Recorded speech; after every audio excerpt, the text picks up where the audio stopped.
I was born in a hospital in Flatbush and raised in a part of Long Island called Garrison Beach, which was just a bunch of cottages or cabins or cabanas or bungalows.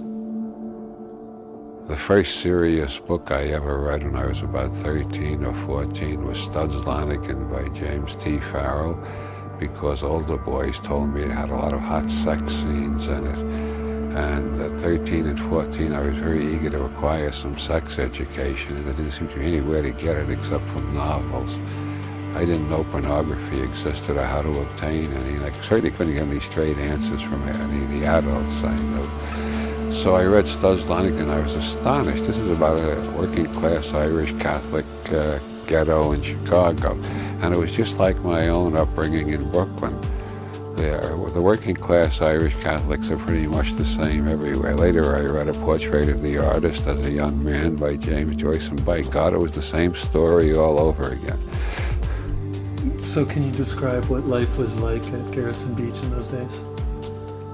Well, we didn't know any Protestants. We heard rumors that people called Jews existed somewhere, but that was across the river in Manhattan. We didn't know there were any in Brooklyn. There was the biggest depression in the history of the Western world, in both Europe and the United States. There were millions of people unemployed everywhere. There were people selling apples on street corners to make a living. Do you remember what you wanted to be when you were growing up? Well, I think the first ambition I ever had was to be a cartoonist. And that ambition ran from about the age of 4 or 5 until I was 7 or 8. Then I discovered there were books without pictures. And I figured, hell, it's easier to write the stories if I don't have to do the pictures too. So then my ambition turned into become a writer of books. And that was at what age? Oh, I don't know, 7, 8, 9, somewhere around there. How did your family react to that ambition? They thought I was batshit crazy.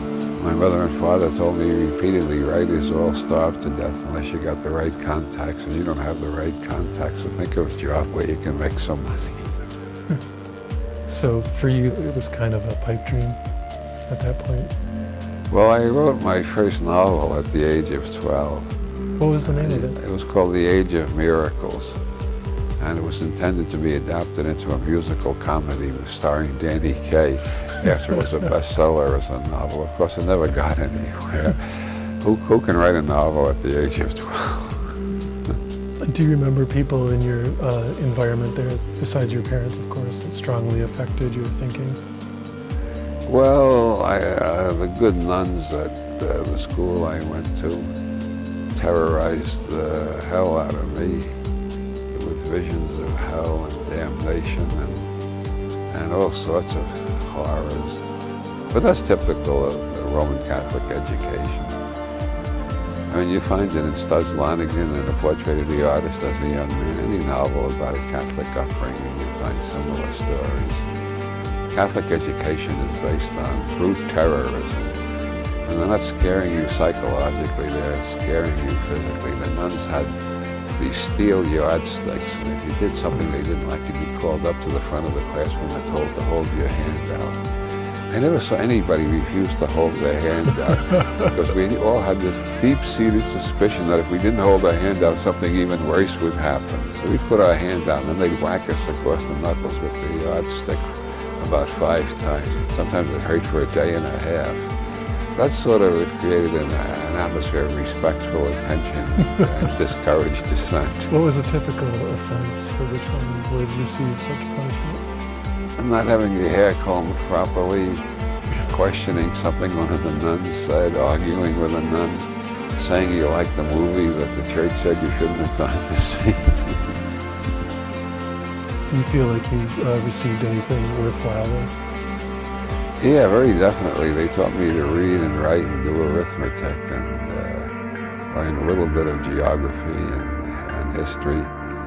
And by and large, I think they do a fairly good job on the educational front. If they would only leave out all the sadomasochism, it might be one of the best educational systems in the world. James Joyce thought he acquired a great deal from the Jesuits. even though in the portrait of the artist he portrays the sadistic side of it very brutally and frankly. So they gave you a pretty decent basic education. I would say so, yeah. How about other folks around there? Were there particular characters or people that you remember really affecting your There was hardly anybody until I got to high school. There was hardly anybody I could talk to. Why is that? Well, because I got some weird combination of genes and imprints that made me a bit weird, or a bit of a maverick. And I learned to keep my mouth shut. If the nuns weren't going to hit me with the yardstick, the other boys were going to get in the gang and beat me up for something I said. So I learned to keep my mouth shut until I got to Brooklyn Technical High School, where I met a whole bunch of people who weren't Irish Catholics, and you could say anything you wanted and nobody would beat you up for it. As a matter of fact, the teachers encouraged us to think. Now, how is it that you as an aspiring writer ended up at Brooklyn Technical College? Well, I had to find some excuse not to go to a Catholic high school. I heard that the Catholic high schools were run by brothers, and they were even worse than the sisters. The sisters only hit you with yardsticks. The brothers would beat you up with their fists. And as a matter of fact, that report has been confirmed from numerous sources, including Ireland, where I lived for 6 years. Anyway, I didn't want to fall into the hands of the brothers and get beaten up with their fists. I figured the yardsticks were enough punishment, so I decided I was going to become an engineer because everybody told me I couldn't be a writer. And I felt that I had a certain talent for engineering. It took a long time to disillusion me with that idea. How did you get that idea? I had a talent for mathematics and for physics. I tend to think in quasi-mathematical and geometrical. I tend to think in terms of forces and actions and reactions. And I'm fascinated by isomorphisms, systems that are similar in structure. And that's what a lot of science is about, is finding isomorphisms. And so I thought I could make it as an engineer. And I gradually discovered that as Sam Hayakawa, a former senator, once a teacher of general semantics, one of his books, he points out that some people are better at symbol manipulation and some people are better at thing manipulation. I'm much better at symbol manipulation. When something goes wrong with an appliance, I call a repairman instead of trying to repair it myself. That is not the ideal personality for an engineer. So I decided to go into pure mathematics, so I didn't know how I was going to make a living from that, but I thought I'd get an advanced degree and teach pure mathematics. But meanwhile, I still wanted to be a writer, and I was still writing. So you had continued writing after the failure of The Age of Miracles? Oh yeah, I wrote, in my high school days, I wrote quite a few short stories, which I sent to such sterling publications as Ellery Queen's Mystery Magazine, Amazing Stories, and Weird Tales, and they all came back. The worst disillusionment of all was when a story I sent to Weird Tales came back with a rejection slip from Thrilling Western Tales. I never did figure that out. But it suddenly gave me a vision of how much attention they paid to unsolicited manuscripts by unknown authors. Were you still doing that in technical school? Yeah, but when I got into Brooklyn Polytech, which is a college level, I was working days, going to night school, and they pile the homework on you even though they know you're working days. I didn't write much in those years. What kind of work were you doing? I was an engineering aide at a big engineering firm, and that meant I did all what nowadays we call shit work that the engineers themselves didn't want to be bothered with. I made graphs out of the data they obtained in the field. I wrote abstracts of articles that might interest the electrical engineering department and circulated them to all the engineers so they could read my abstract and decide whether they wanted to read the whole article. And then I assisted in experiments on corrosion in the corrosion laboratory, which I suppose was the beginning of my interest in Buddhism. I suddenly began to realize all things are impermanent. Metals corrode, organisms die. Everything is in a process of continuous change, and trying to stop corrosion is impossible. The aim of corrosion engineering is not to stop corrosion, but to slow it down so that whatever metal thing you're trying to protect will last as long as possible. You don't expect it to last forever. Corrosion and rust are anaerobic bacteria. Something will get it eventually. So corrosion engineering is the art of the possible, how to slow down the decay process. So how many years were you directly doing engineering or studying engineering? 7 years. And it left me with I think a suspicion toward all theories that can't be demonstrated with working models. I don't like abstractions much. I don't like abstract theories much. I don't know. I don't exactly disagree with them. They just don't get me interested. Well, so what?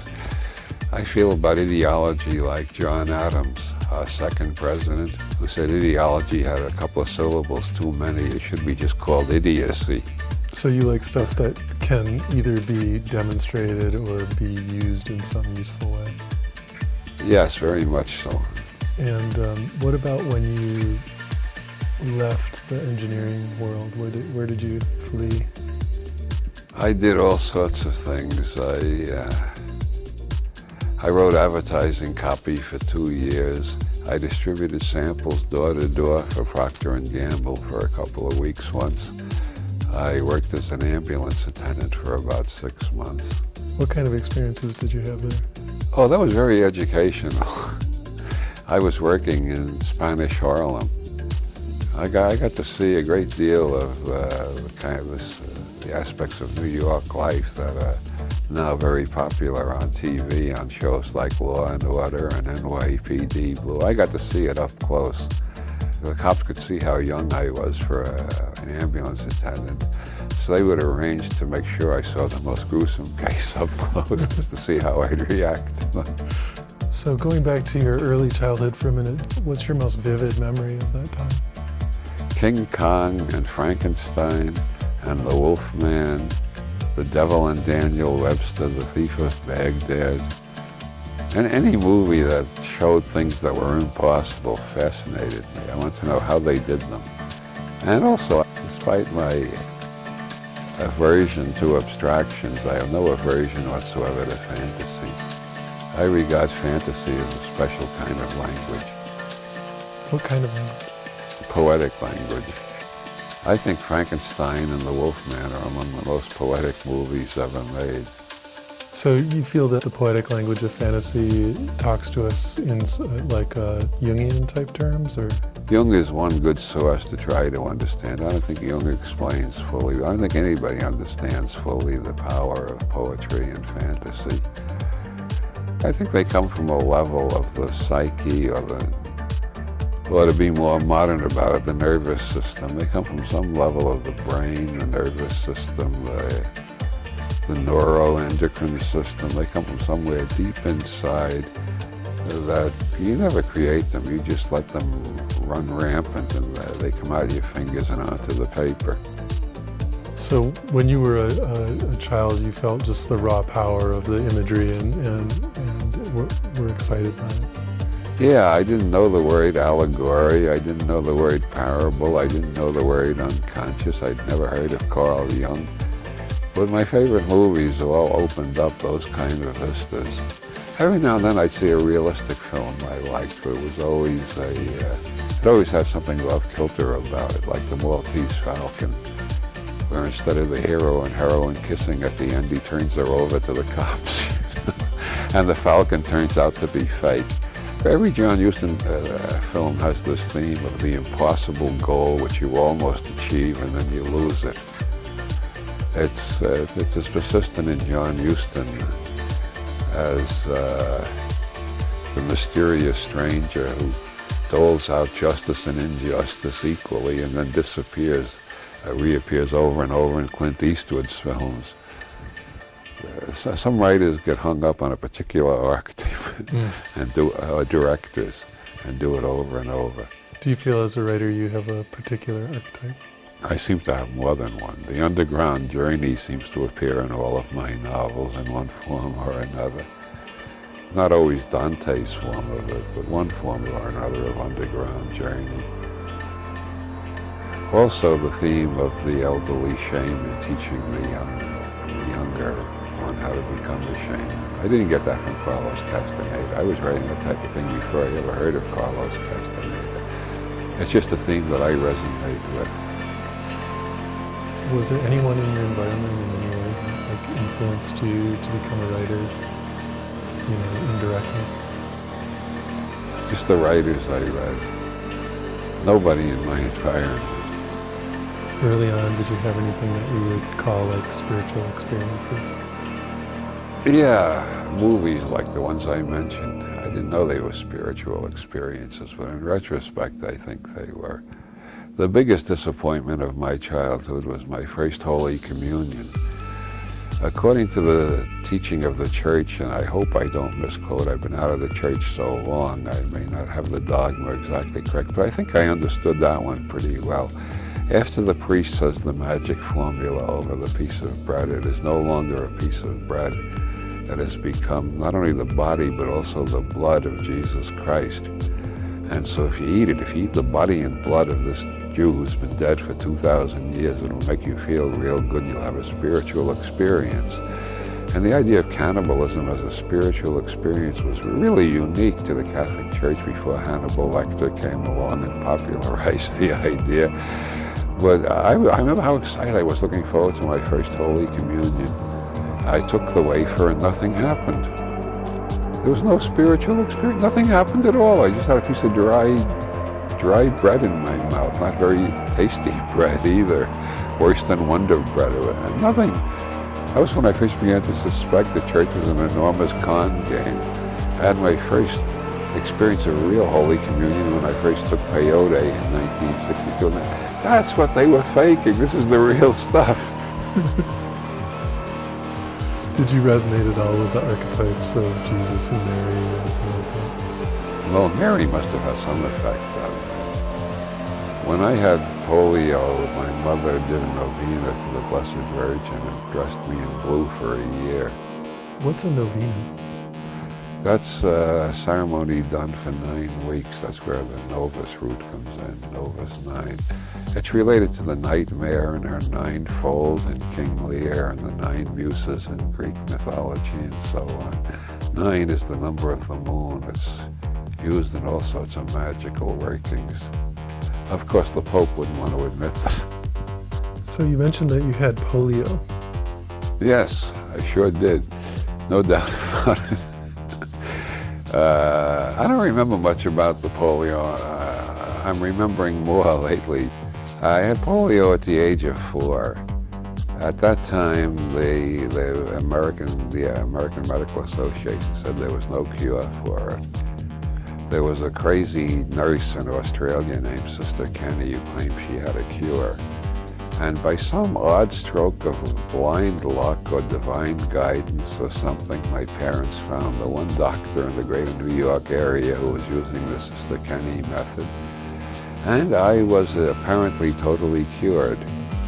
And I spent most of my life walking around, running, doing everything that ordinary people do.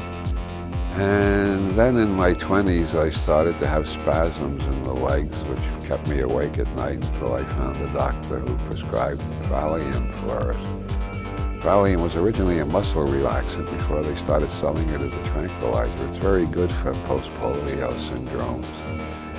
And that bothered me for 20 years or so off and on, but the Valium controlled it. And then I started getting leg pains. And I found out after trying a variety of doctors and a variety of medicines that ibuprofen worked about as well as anything. And then suddenly this April, the leg pains became worse than ever and I started falling down. And now I'm on a variety of medications and I'm back where almost where I was at the age of 4, but doing much better. I'm recovering faster this time, I think. Well, I'm a congenital optimist. I think it comes with the genes. Do you think that that early experience of polio had much effect on you? Yeah, I think it underlies the tone of anxiety and paranoia that you find in all of my novels. Basically, all the characters in my novels come to a point where they're convinced the universe has been organized just to destroy them. Well, that's just obviously true. No, it hasn't been organized to destroy you. It's been organized to destroy all of us. When you get this feeling that the whole universe is an enormous conspiracy to destroy you, I think that comes with any disease like polio or the fatal diseases like cancer and so on. I had a lot of friends die of cancer in the last 10 years. And I think polio gave me a deep sense that the universe can't be trusted, that life is not a bowl of cherries, and that you got to be pretty damn tough to survive. And then I read Nietzsche when I was about 18, and he gave me all the philosophy I needed to back up that general idea. The universe doesn't give a damn for you. There is no God. The universe doesn't care. You're on your own, brother, and learn to live with it.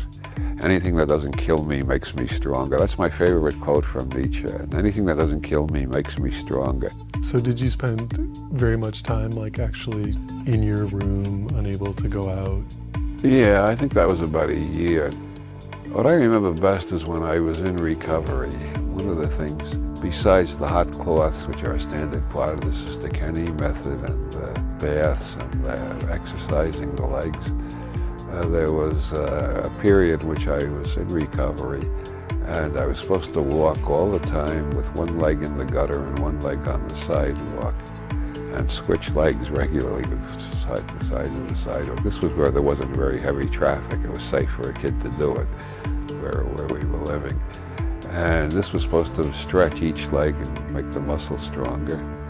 I don't know how many dead muscles I've got in my legs. It's an interesting question. I've been researching post-polio syndrome on the World Wide Web, and I find the estimates run as high as 50% of the muscles die during polio. So what the hell have I been walking on for the last 64 years? On faith and willpower, mostly. But that wears out after 60 years. The muscles just started complaining too much. But I still walk a little bit every day, just to prove I can and to keep in practice. I figured if I learn to walk twice, I can learn to walk 3 times. I remember somebody telling me about a guy starting a new computer company and how optimistic he was. And I said, well, pessimists don't start computer companies or any other kind of companies. The pessimists never do a damn thing but sit and bitch and moan and piss and complain. The optimists do everything. So I'm on the side of the optimists. I think the universe is indifferent, but I'm still an optimist. What drugs were popular in the Garrison Beach community? A hemp rope. I don't know how old I was, 6, 7, 8, I don't know. But at some point, a bunch of older boys were sitting behind the coal bin in the yard of somebody's house and smoking rope. And I said, what's that? And they say, it makes you feel great. So I sat down and smoked some rope with them. And we did that pretty regularly for a year or so. And then suddenly the rope lost its effect, and it didn't get us high and happy anymore. And then I forgot all about that until I started researching the history of marijuana. That was when they stopped making hemp rope in this country, and they replaced it with various synthetics and plastics. So we were damn lucky that the plastic they replaced it with wasn't poisonous, because we would have taken a great big toke and all dropped dead. And our parents would find 8 dead kids with a mystery. What killed them? I'm glad that didn't happen. How does one smoke a hemp rope? You just light one end of it and suck as hard as you can on the other. So you cut off a cigarette length of rope? We used a longer length than that because we passed it around. Another great spiritual experience of my childhood, besides the hemp rope, was spinning until you get dizzy and fall down. All cultures seem to figure that out or learn it from older kids or something. But it seems to be almost universal. Those and the movies I mentioned were the essence of my quote-unquote spiritual life. The Catholic Church did nothing but scare the shit out of me. It didn't give me any spiritual nourishment whatsoever. I don't mean to sound bitter against the Catholic Church. I don't think it's the worst church in the world. I think it's one of the 3 worst, but not the worst. I haven't decided which is the worst, the Catholic Church, Islam, or Scientology. But those are definitely the 3 most poisonous of the lot. I don't like churches in general, though. I think they're all pretty dreadful. Well, maybe some parts of Buddhism aren't so dreadful. I was married in a Buddhist church. Where was that? In New York City. Arlen and I were talking about where we were going to get married, and we both didn't want to have anything to do with the church. And I suddenly said, I don't like City Hall either. And she said, what do you want to do, go up on a mountain and do our own ritual? I said, let's find a Buddhist church. She said, I like that. So we found a Buddhist church. It was Shinran Buddhist, and it was a really lovely ceremony. And it worked. We loved each other 42 years. What did you do when you got out of college? I never got out of college, so to speak. I worked for an engineering firm and went to college nights. And then after that, I decided to launch my career as a writer, which landed me in a variety of jobs as editor of totally forgotten magazines, reporter for various newspapers, including one that's still quite successful that managed to survive my present, Home Furnishings Daily, which is read by everybody in the home furnishings business. And eventually I ended up with one of the most prestigious jobs you can have as an editor. I was associate editor of Playboy. Boy, did that impress people. Nothing I've done since has impressed people as much as that. And there were about 15 associate editors, so it wasn't that glorious a title, actually. And how did you end up as an associate editor at Playboy?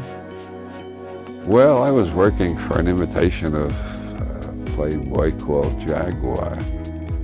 And the publisher told me to make it more like Playboy, and I made it more like Playboy, and he fired me because he couldn't understand it. Which is to say, I made it a magazine for college graduates, yuppies as they call nowadays, the upwardly mobile young males of the 60s. And I got another job on one of those tabloid newspapers. And while I was working at that job, I wrote an article about my experience putting out this imitation Playboy. And it was called Confessions of a Schlockmeister by Anonymous Hack. And it was published in The Realist. And one of the editors of Playboy read it and contacted the editor of The Realist, and I was called in for an interview. And then they sent me back to New York and sent me to a psychologist for a day of tests. That was right after Spektorsky took over as editorial director of Playboy. And Spektorsky was a big fan of psychological testing. So I went through all these tests. I had a barrel of fun with them because I was also being considered for a job as an editor of a social science journal in St. Louis. And I didn't see any reason to try to fool the psychologist anyway. I just let it rip.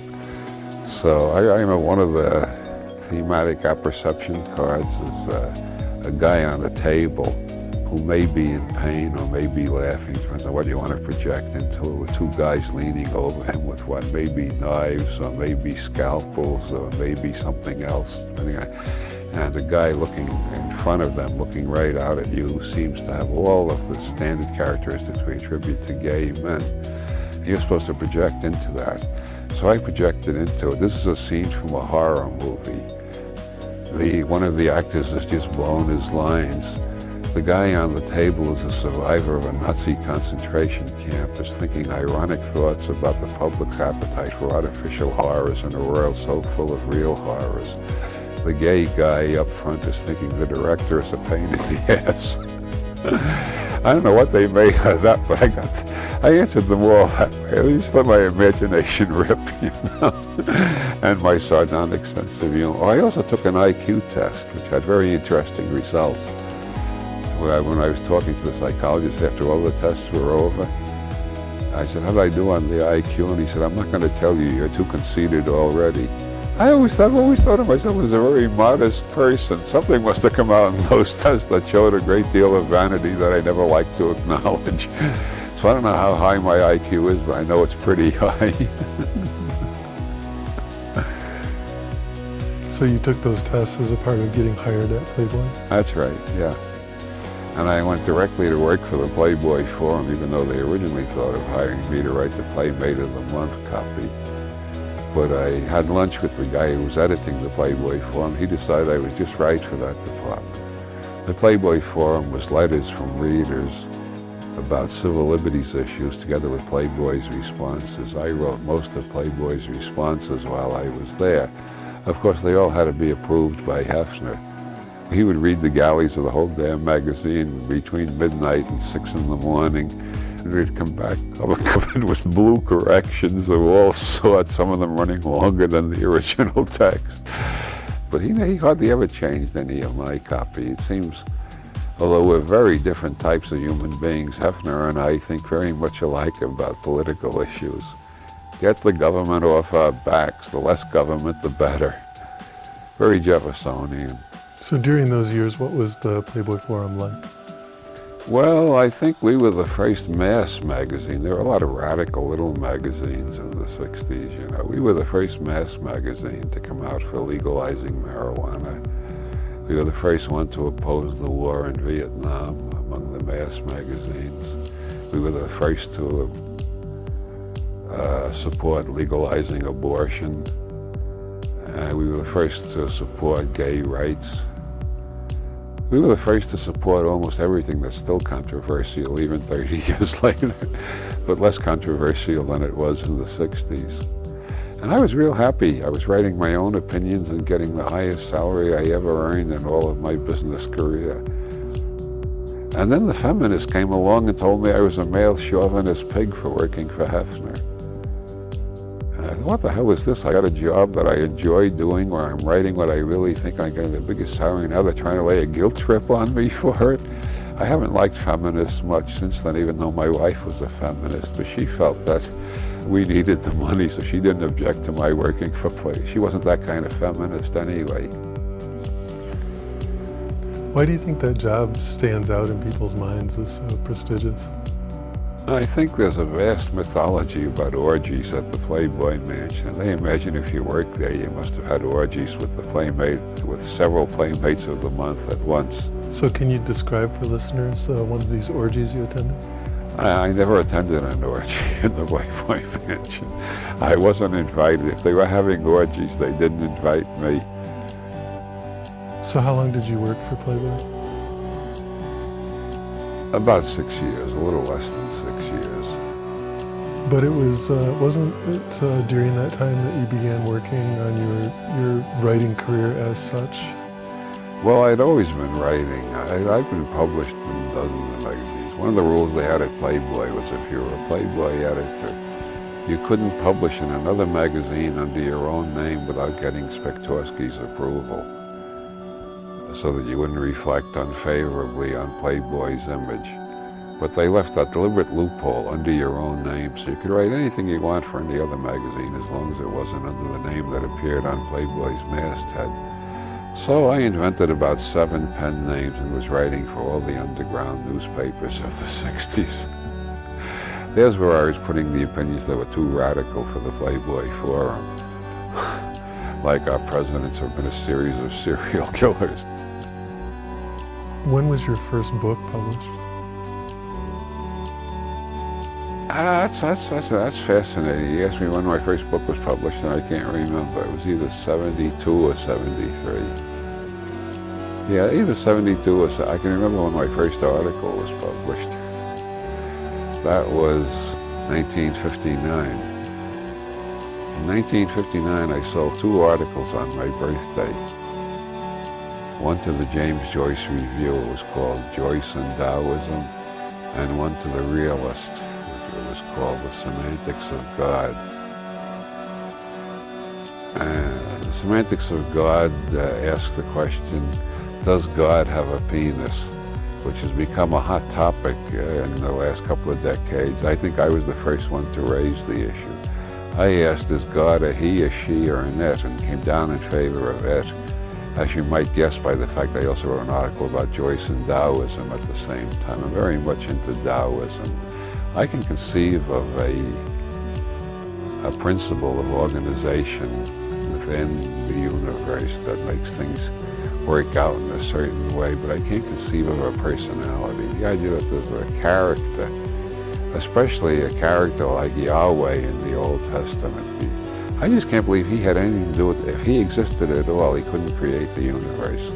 He couldn't even create a DNA molecule. He'd get about 2 strands right, then he'd get the 3rd one wrong, then he'd go into a tiff and blow up 3 cities and drop fire and brimstone on 4 more and tell the Hebrews to go slaughter another tribe. I mean, he's an absolutely he's at a 4-year-old level of mental development, and this is supposed to be the mind behind the universe. That's like asking me to believe that the 3 Stooges created the universe. And what was the first book that came out in 72 or 3? Playboy's Book of Forbidden Words, which I am currently rewriting since the rights have reverted to me under the title Black Magic and Curses. And it's written from a more anthropological standpoint than the original. But it's mostly the same material, but it's with a more scholarly and anthropological way of looking at it. Or perhaps sometimes I don't know whether I'm writing social science or social satire. Sometimes it's hard to tell, even for me, even within one paragraph, but it's about why people are terrorized by words. George Carlin told me that he used that book as a reference for the routine where he gets up and recites all the different terms for some sex act. Have you ever seen him do that? Yes. Yeah, yodeling in the valley, going down to the wife for lunch, on and on and on. He got a whole bunch of them out of that book, he told me. Why are people so terrorized by words? It's a fascinating subject. Arlen told me once I'm the most adaptable person she ever knew.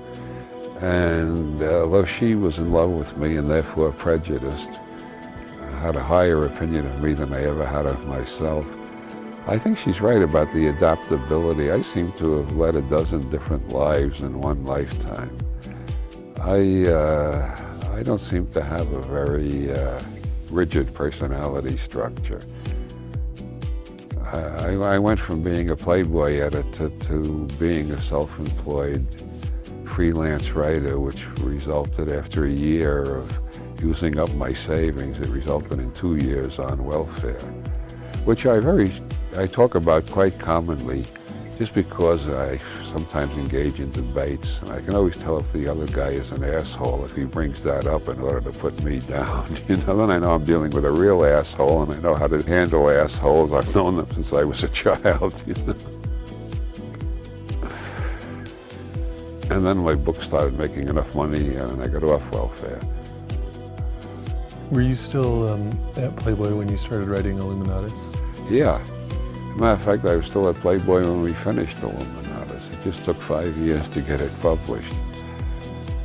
It just didn't fit into the Madison, Lexington Avenue reality tunnel where all the big publishers are. It took a long, long time.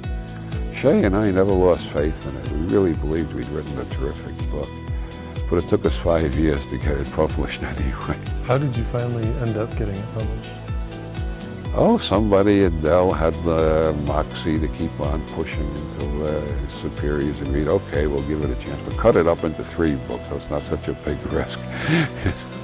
Didn't you also have to remove like 500 pages? Yeah, they wanted it to be shorter so the investment in paper would not be such a big financial risk. Those 500 pages got lost. When they made that decision, I was in Mexico, Shay was in Chicago, and Dell was in New York, and with the papers flying back and forth as we made the cuts, most of the cuts got lost. People keep asking me, will they ever be published? No, but some of them have been published in a sense because some of them came back to my mind and got incorporated into another novel of mine called Schrodinger's Cat, which explains why some of the characters from Illuminatus reappear in Schrodinger's Cat. This is material that I remembered and recreated in Schrodinger's Cat. Was it a pleasant experience to collaborate with Robert Shay? Oh, yeah. Yeah, we never had the kind of feud that Gilbert and Sullivan had. Nothing remotely like that. Did you rewrite each other's pieces? Yeah. Mm-hmm. He'd write a section, I'd rewrite it and add to it, and he'd rewrite the whole thing and add to that. So that was our method. Other collaborators used other methods. That was our method. So when you switched to full-time writing, did you have in your mind a whole series of books you wanted to write, or were you just trusting that there was enough material there in vestigial form? I always felt from childhood on that I was supposed to write books. I don't know, when I started my freelance career, I don't know how many books I had in my head that I thought I was going to write, and I don't know how many of them I ever got around to writing. A freelance writer's career is not entirely self-determined. If a publisher appears with a big check and says, can you write a book on this subject for this check? It turns out I can write a book on that subject, and it'll turn out sounding just like I thought of it myself by the time I'm through with it. The Book of the Breast for Playboy Press, which is now out under the title Ishtar Rising, that came about because they asked me, can you write a whole book about the female breast and keep it interesting? I said, sure I can. And I did. And it turns out to be a very interesting analysis of the rise and fall of goddess worship and how it relates to historical patterns in general.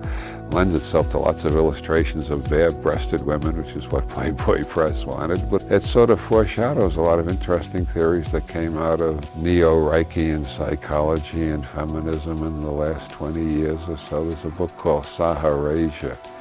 It's written by a guy named James D. Mayo. He used the two largest computer data banks on customs of cultures around the world. And he found cultures tend to be with 95% accuracy to follow one of two patterns, which he calls armored patrist and unarmored matrist. Well, in Ishtar Rising, I call them oral matrist and anal patrist, but they're basically the same categories. Only he did a hell of a lot more research than I did and proved his case a lot better than I did. But I find it absolutely amazing that just as an amateur anthropologist, I managed to get a certain axis of reference that does seem to have a certain validity. I see it being quoted more and more in various places, not always attributed to me, but then I didn't invent it entirely. I took part of it out of an English sociologist called Ray Taylor, who wrote a book called Sex and History.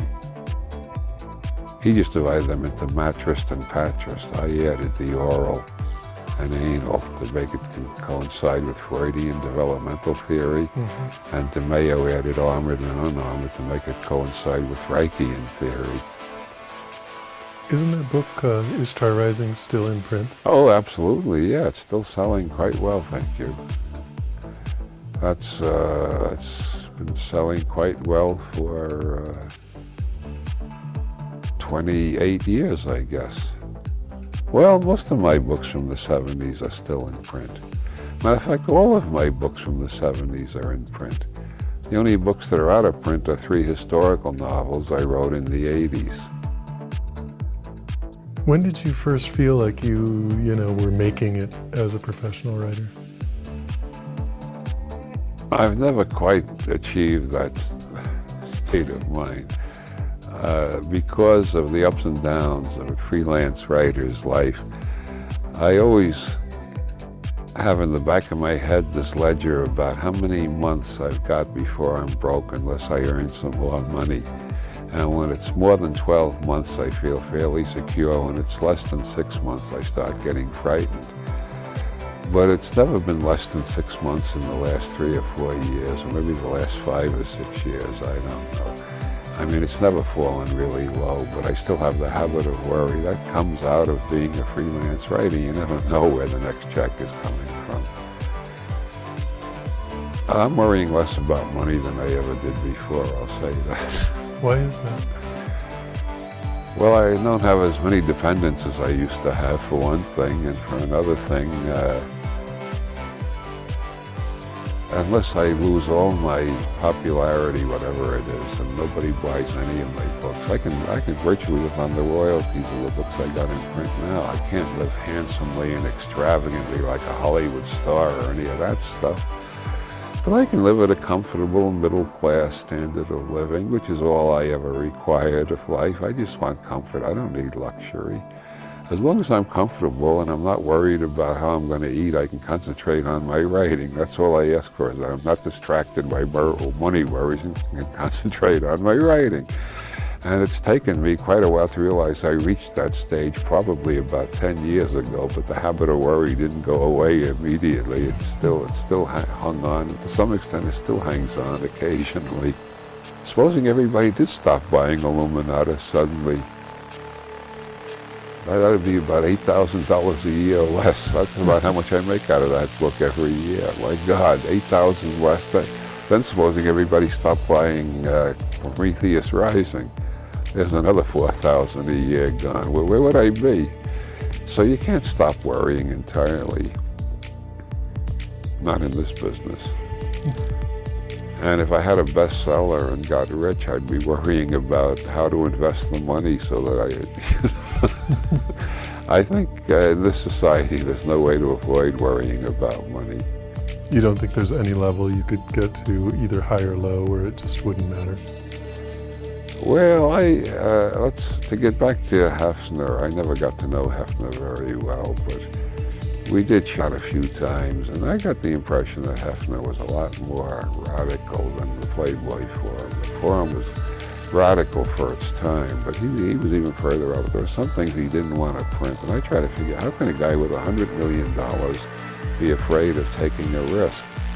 And then I realized every time J. Paul Getty came to Chicago, he stayed at the Playboy Mansion as Hefner's guest, and he had $4 billion.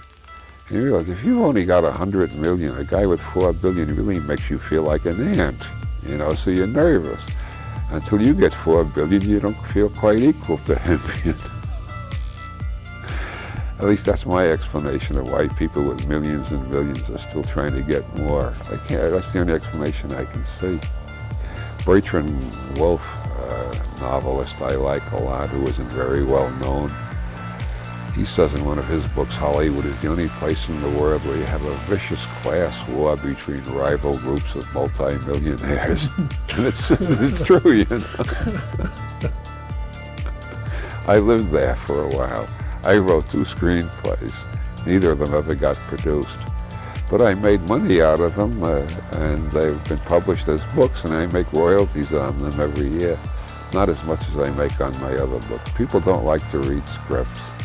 Now, wasn't that a little bit of a con job? Well, the first one, maybe both of them were, come to think of it. This guy told me he was a producer. Actually, he was trying to become a producer. And because everybody he knew was reading my books, he assumed I was much more famous than I am. And having a script by me, he could raise money, just like snapping his finger, and he could make a movie. But it wasn't that easy. Most people in Hollywood never heard of me and didn't like my script anyway because it was too damn weird. But it earns me a few thousand every year as a book, so what the hell. Has anyone ever approached you about actually making it into a film? No, but I've been optioned about 3 times on Illuminatus. More than 3 times. Once on Masks of the Illuminati, and twice on Wilhelm Reich in Hell, which is a play that would very well adapt to a movie. I think it would make a smashing movie.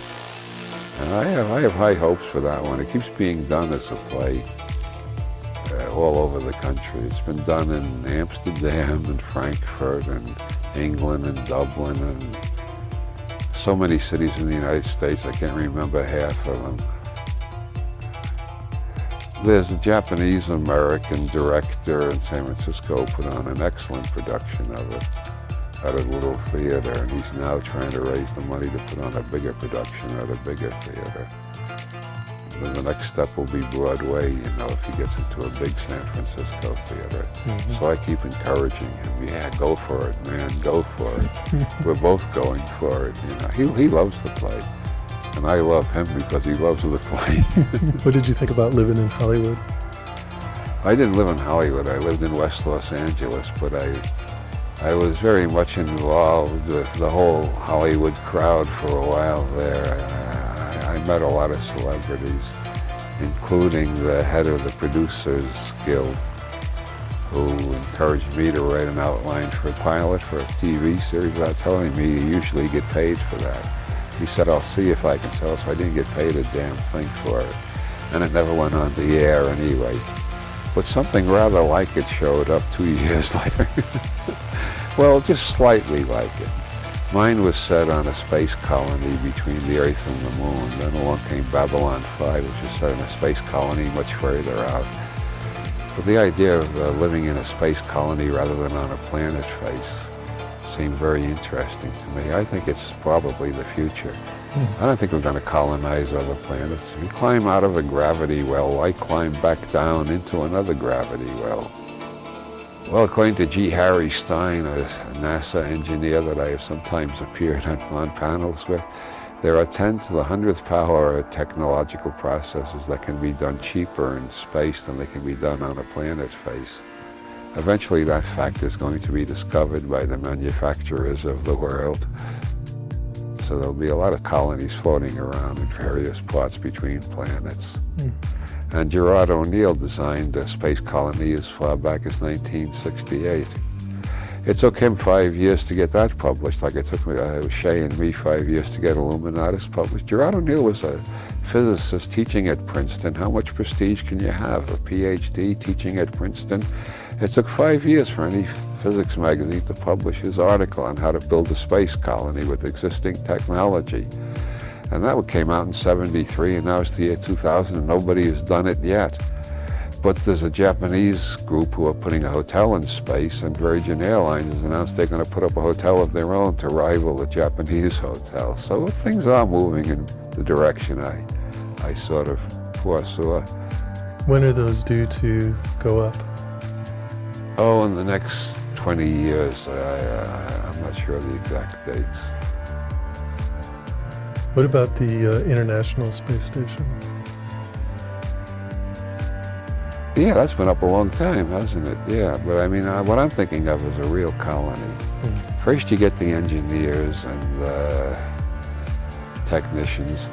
Then you got to have sexual partners for them. Then there's going to be children. You're going to need teachers. Then they're not going to want everything sent up from Earth, so they're going to start their own farms, which is easy to do in space. Gerard O'Neill included that in his plans way back in '68. And eventually they're going to want movie theaters, art museums, and they're going to want lecturers on subjects like neurolinguistic programming and general semantics and conspiracy theory. Are you advertising to be sent into space, Bob? Well, I'm just dropping a hint. If I'm still around when they get the first space colony, I'm ready to do lectures there if they can provide transportation and a good fee. So you mentioned that you left the United States for 7 years, going to Mexico and Ireland. How come you left? Well, it wasn't consecutive. I went to Mexico, then to California, then to Ireland, then back to California. Why did you go to Mexico? Because I was launching a career as a freelance writer, and I figured my savings would last longer in Mexico than they would in the United States. The reason I went to Ireland is because Arlen and I had said over and over to all of our friends, if Ronald Reagan ever gets elected president, we're getting the hell out of this country. We felt rather embarrassed by hanging around. And besides, we both had a romantic thing about Ireland. We're both part Irish. And in both of our cases, we know more about the Irish side of our ancestry than the other side. I know very little about the Austro-Hungarian, Jewish, Greek, etc., South European side of my ancestry. I know a lot about the Irish side. The same with Arlen. She knows a lot about the Irish side and very little about the Scotch and English side. So, except it seems that both of us were descended from Olaf the Black, who was the king of the Isle of Man in the 9th century or sometime around then. He was one of those Viking pirates. He seized the island, announced that he was the king, and then any ship going from Ireland to England or from England to Ireland had to pay him a duty to pass his island. And we both seem to be descended from him, according to a genealogist we met in County Westmeath. So our marriage was incestuous. to about the 1/1000th of a degree, something like that. Did you enjoy living in Ireland? Yeah, I enjoyed it more than Ireland did. Ireland is no country for a feminist. The Catholic Church has so much power. She was continually being irritated. I, on the other hand, having grown up Catholic, found it all very amusing. I found like a rerun of my childhood without being afraid of it anymore, just laughing at it. But she found it irritating. But there was a lot she did like about Ireland, or we wouldn't have stayed there 6 years. And to me, especially Dublin, where we lived, in the vicinity of which we lived and where we went every day at least, well, not every day, but almost every day. Dublin to me is a James Joyce theme park. Anywhere you go, you walk the streets, you go to a restaurant, you go to a pub, you go shopping. Everybody seems to come right out of Ulysses, and they all seem to be talking about the same topics. And everything that Joyce mentions is still there. The Wellington Monument, Boylan Department Store on whatever street it is. And living in Dublin to me was like living in the Shire for Tolkien fans, or living in Arkham for H.P. Lovecraft fans. That's one of the things I liked about Los Angeles. I felt I was living in a Raymond Chandler theme park. I'm a big fan of Raymond Chandler. Do you feel like living in Ireland influenced your writing very heavily? Yeah, especially, well, Joyce has been a major influence all my life, but I think while I was in Ireland, two of the books I wrote in Ireland are very Swiftian. I've always liked Swift, but I discovered the closest library had almost every damn thing he ever wrote. So I started taking them out one by one and reading all of Jonathan Swift instead of just Gulliver's Travels and The Modest Proposal, which is all most people have ever read. I read the Drapier Letters and the Tale of the Tub and that one with that wonderful title, Thesis that the abolition of Christianity would not be in all respects a good thing for England. And all sorts of wonderful stuff. And I can see a very heavy Swift influence on my book, The New Inquisition, which is a satirical attack on fundamentalist materialism, and also my book, Natural Law, which is a Swiftian sort of polemic against people who believe there are natural laws that can be violated. The Pope said that the other day. He said homosexuality is against natural law. I'm willing, like if Randy offers $1 million to anybody who can prove psychic abilities to him, which he can't do because he won't let anybody prove it to him. I'm willing to pay $1 million to see anybody do anything against nature. So anything in violation of the laws of nature. I'm convinced it can't be done. And yet a lot of people say some things are against nature. The atom bomb is perfectly natural or it wouldn't work. I don't like it, but it's natural. Bubonic plague is natural or it wouldn't exist. So I wrote Natural Law to beat the hell out of all the people who use natural laws in argument about how we should behave. They all disagree about what's against natural law. The Pope thinks it's homosexuality. The Ayatollah Khomeini claimed that buggering your brother-in-law was worse than buggering a camel, but buggering a camel wasn't as bad as buggering a weasel or something like that. Well, I don't think he consulted any camels and asked their opinions on that issue, you know. Did you find that living around the, just in the delightful language of Ireland, seeped into your work at all? Oh, yeah. Curiously enough, it was while I was living in Ireland, I read this poll. I forget where. I guess I went to read it in the Irish Times. Somebody did a poll of the English-speaking world. And it turned out the Irish have the largest average vocabulary of anybody in the English-speaking world. That's larger than the English, the Canadians, the Australians, and us, and whoever else speaks English. And you notice this, the first thing in Ireland. That's because Celtic culture was so largely oral in its great classic pagan days. And then after the English conquest, when Henry VIII went Protestant, they tried to wipe out the Catholic Church in Ireland.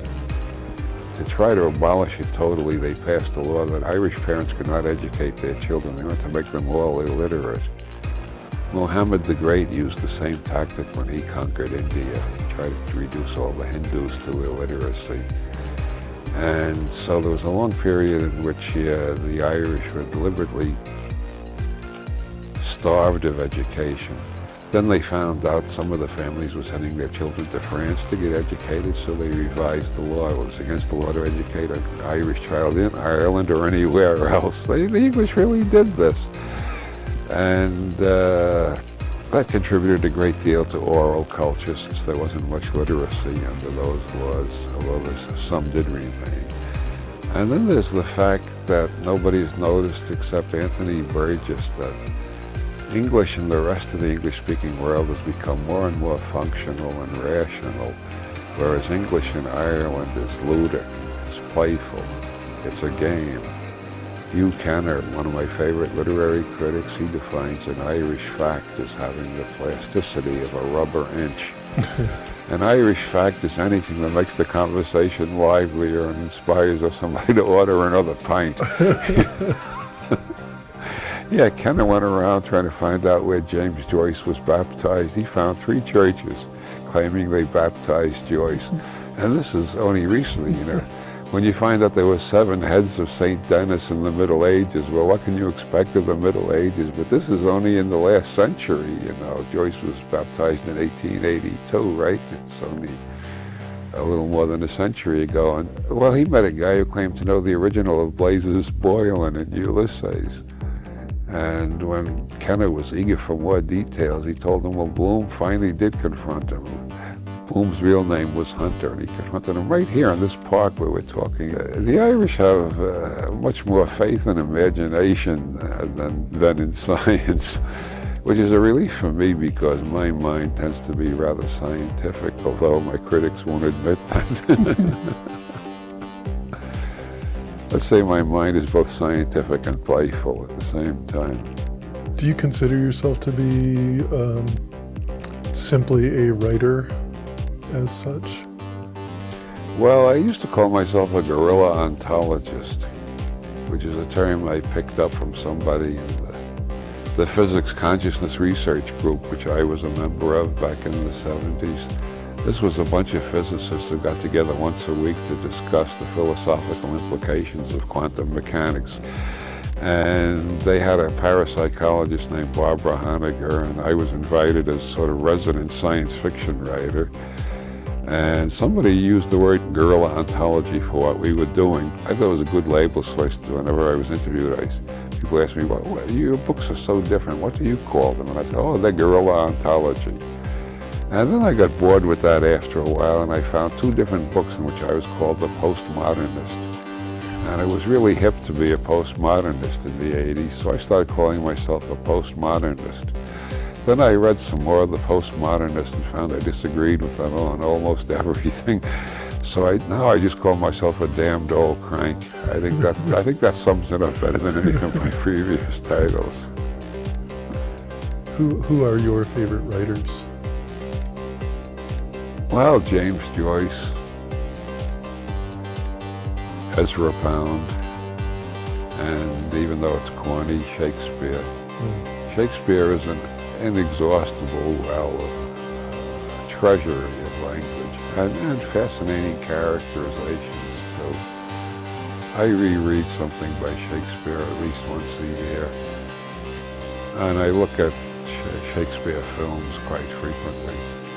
I have a great respect for Homer, but I think I've read the Odyssey about 5 times, but the last time was about 20 years ago, so I guess Homer is sort of fading into the background finally. Moby Dick I've read 4 times, and the last time was only 2 years ago, so Moby Dick is a stronger influence than Homer, I guess. Dante, in spite of all the praise heaped upon him by people I respect, I've never been able to stand much of Dante. I like Chaucer, but I can't claim to be much of a Chaucerian. Raymond Chandler and H.P. Lovecraft are my 2 favorite of the déclassé writers. They're both considered writers of pulp thrillers. not very intellectual and so on. I think they're wonderful. I love their style. I love the way they tell their stories. To me, there's only one detective story writer, and that's Chandler. There's only one horror story writer, and that's Lovecraft. And all the rest of them are boring, comparatively speaking. How did you end up getting classified as a science fiction writer? I don't know. Because it doesn't really fit. That's Fritz Schrodinger's cat. Yeah, true. The reviewer in New Scientist, which is one of the greatest reviews I ever got, he said that Schrodinger's cat was obviously written by a committee of nuclear physicists under the pen name Robert Anton Wilson, which he had never heard of before. He said no one quantum physicist could have written it. It had to be a consortium of them. That was the greatest review I ever got. He really thought I was a quantum physicist. He thought I was a whole group of quantum physicists. That's definitely science fiction. How Illuminatus got published as science fiction, I don't know. Somebody at Dell had to decide how to package it. I suggested they should just advertise it as the greatest novel since Don Quixote. They didn't take me very seriously. But I think Don Quixote was a major influence too, by the way. Anyway, they published it as science fiction, and then I wrote Schrodinger's Cat, which was science fiction. Then I wrote Masks of the Illuminati, in which Einstein appears as a character, but it's definitely not science fiction. But by then my fans were used to looking for me in the science fiction shelf, so that's where all the bookstores put it. Then they started putting my nonfiction in the science fiction shelves too. And then I heard later they started moving me into the New Age section, which made me want to go and hide in a cave for a few years. And then I got the great news about a year ago that at least in one bookstore, Barnes & Noble in Philadelphia, I have been moved out of New Age into philosophy. So instead of being next to von Daniken, I'm next to Wittgenstein. I couldn't be happier. That's the best news since New Scientist thought I was a consortium of physicists. What Shakespeare plays are you interested in? Oh, all of them, but King Lear has always had a special power. I think Shakespeare's use of language definitely reached a peak somewhere around the years of Hamlet, Macbeth, King Lear, and Othello. And of the whole bunch, I like King Lear the best. I think the language is absolutely staggeringly beautiful, in spite of the ugliness of the imagery. It's ugly and beautiful at the same time, powerful. And I like the others I just mentioned, Hamlet, Othello, etc. And I love the history plays. I even like Henry VI, which everybody considers the least important of the history plays. But if you put the whole thing on in sequence, you start with Richard II and go right through Henry IV, Part 1 and 2, Henry V, Henry VI, and then Richard III. You get this panorama. I always compare it to Faulkner's Yoknapatawpha County novels. It's like every character seems important and then disappears, a new character, and the thing goes on over a period of 300 years.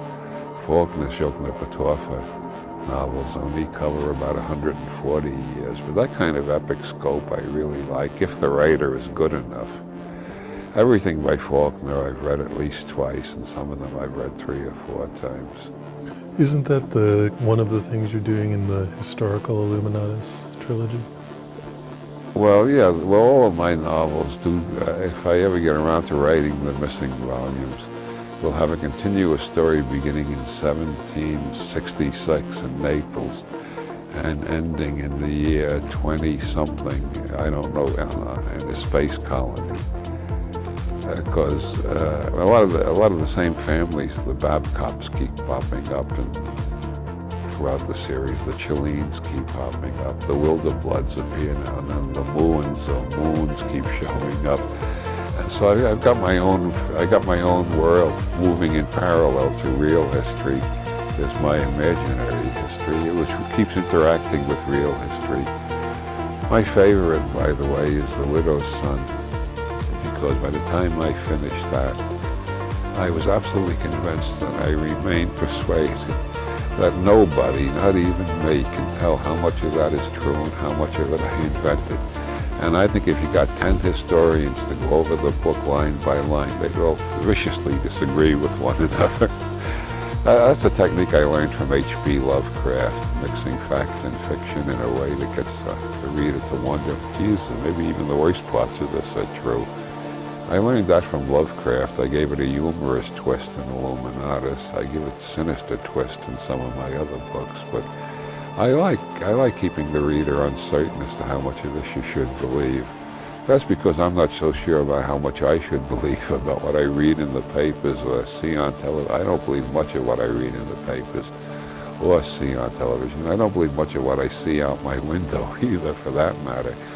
I one time shocked the hell out of Bob Shea by saying I see 3 or 4 UFOs a week. And he looked at me like, my God, you have finally gone nuts. And I said, well, what the hell?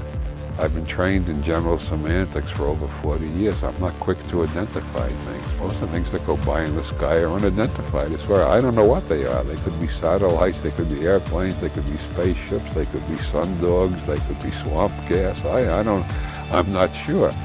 But for that matter, I see at least 10 UNFOs every week. That's unidentified, non-flying objects. Things go by out there. I don't know what the hell they are. I'm just not quick to identify things. I'm uncertain about almost everything, including my own uncertainty. But that's good. Again, that comes back to my fascination with Taoism. One text in the Tao Te Ching says, everybody else is full of robust certitude. I alone am tentative. At least that's one translation of the Tao Te Ching. I've read about 20 and they all disagree with one another. Besides writers, what thinkers do you feel have influenced you the most? Alfred Korzybski, definitely in first place. I read Korzybski when I was about 18, and then I reread him several times in my 20s when I was first learning to smoke pot. And reading Korzybski on pot is absolutely the best way to read him. Every general semanticist in the country is going to hate me for saying that, but Korzybski's basic thesis is that all perception is co-creation. The brain is the center of our consciousness, but the consciousness is all over the body. He hardly ever uses the word brain. He keeps talking about the nervous system. We are evaluating with our whole nervous system all the time. Our whole organism is involved in the process of creating the environment we think we are perceiving. I'm not saying we're making it up out of whole cloth. We're making it up out of signals we receive. But we make it up to suit our own intents and our own dogmas, if we have dogmas, our own emotion, our own aesthetics even. And everybody lives in a different universe. And reading that on pot, it was easy to understand. A lot of people can't understand Korzybski, and I always tell them, well, read him while you're stoned, and then you begin to understand.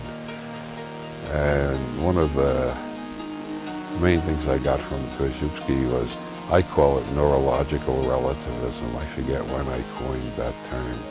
But it's parallel to Einstein's instrumental relativism. Every nervous system perceives a different universe. And at my workshops, I have various ways of demonstrating this. I have people describe the hall they came through to get into the seminar room, and no two people describe it exactly alike. I've never had a case where 2 people in the class describe the same hall. And sometimes the differences are quite astonishing. Then I have listening experiments where they all listen. They all hear different sounds, which is partly because they're in different parts of the room, but it's also because we're attuned to different sounds depending on our life history, our education, and probably our genetics even. And anyway, we're all living in our own worlds that we created, made up out of some common stuff that's common to all of us, so we wouldn't be able to communicate at all. But most of the defects of communication, according to Korzybski, are caused by the fact we think everybody's living in the same world with us. And when we find out they're not, we think they're either crazy or evil, or either mad or bad. And learning to accept neurological relativism, I think, is one of the great liberating discoveries of the 20th century. And it's not just in Koszybski, it's been discovered over and over again under various labels. Koszybski put it, I think, in the best terms. And the other thing I got from Koszybski of tremendous importance, I got many things, but the second, the one I want to mention right now, the concept of time binding, which is that language allows information to accumulate more and more rapidly as time passes. Now that's a commonplace thought, but when Koszybski wrote it in 1933, it was a totally unexpected thought, and he was attacked by the evolutionists for implying there might be such a thing as progress instead of just random chance. But what Koszybski meant was that due to language, I can receive signals from Confucius. As a matter of fact, I got an edition of Confucius with the Chinese on one page and English translation on the facing page, and I can read some of the ideograms. I can receive signals from Heraclitus, Plato, etc., etc. And I can receive signals from the latest scientific publications that are online. And so, as time passes, more and more information becomes more and more available to more and more people, which means more and more changes in technology, which means more and more changes in society. So I read Koszybski around 1950, I guess. And the last 50 years have not surprised me at all. I've been expecting rapid changes in the last year. All of a sudden breakthroughs, I've been expecting them all along. I've been expecting we're going to go into space long before anybody else was expecting it. Now the acceleration of information has reached the point where I think it's totally out of control and nobody can stop it. The only way they can stop it is by forming a world government of a totalitarian nature. And the people who most want to control communication are the people who are most afraid of world governments. So they'll never get together to form a world government. So there'll always be. Freedom is increasing all the time because on internet you can publish anything. And if they stop you in one place, you just route it through the Netherlands and it comes right back onto the web in the United States again. And Nietzsche has always been a major influence. Not Zarathustra. The whole Superman thing, I don't care much for. What I like is Nietzsche's later works where he tears philosophy to shreds and destroys all of our ordinary concepts of common sense and the self, the ego, the concrete real world. So Beyond Good and Evil and those books. And Twilight of the Idols and the Antichrist and The Will to Power. And Karl R. Popper was a major influence for a long time. Well, I've read a lot of philosophers that are trying to make sense out of modern science philosophically. And next to Koszybski, I would say Popper has had the biggest influence on me. And then there's Benjamin Tucker, who was absolutely the best writer in the individualist anarchist tradition. And even though individualist anarchism sounds rather extreme, most of Tucker's ideas are, well, not most, but let's say about 3/4 of his ideas are pretty much accepted by the Libertarian Party now, and more Americans are beginning to sense the world the way Tucker sensed it. When was he writing? Well, he did most of his writing between the 1880s and 1914. He appeared for a while